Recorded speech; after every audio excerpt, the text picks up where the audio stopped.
So we're going to start in Philippians chapter 2, starting in verse 1. If there be any consolation in Christ, if any comfort of love, if any fellowship of the Spirit, if any bowels and mercies.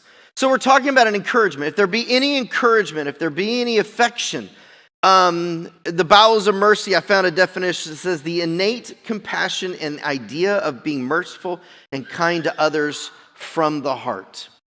That means those bowels of mercies deep down inside that just come an innate way of happening, which means it just comes naturally.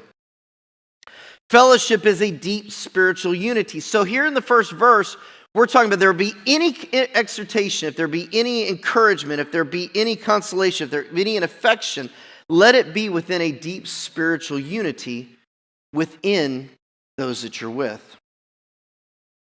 Verse 2, fulfill ye my joy that ye may be like-minded, having the same love and being of one accord. And yes, all the dad jokes of a Honda right now kick into my head, and everyone starts to think about how many people can you fit in one accord. Right now, we've got how many people in this room, and hopefully we're under one accord. And so yes, there should be a Honda driving across right now with a bunch of people crawling out of it. If I would have thought about that early enough, I'd have stuck it on the screen. If I'd have known somebody that owned a Honda Accord early enough, I'd have just grabbed all of my crew and seen how many of my children we could shove into one Honda Accord.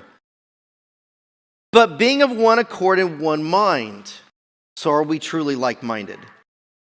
Romans chapter 12, verse 16 reminds us to live in harmony, unified as believers and with believers. So being like-minded is part of what his joy is, to fulfill my joy. And I believe when Paul was writing this, because Paul reminds us a lot of things about what Christ was, what he was doing, his heart towards us, even how important it was for unity. And as much as Paul's like to fulfill my joy, but honestly to fulfill God's joy, there is a point that we should be like-minded in being unified. The one accord, all dad jokes aside, is co-spirited. Are we unified in one spirit? Are we unified in one mind in how we think, speak, and act?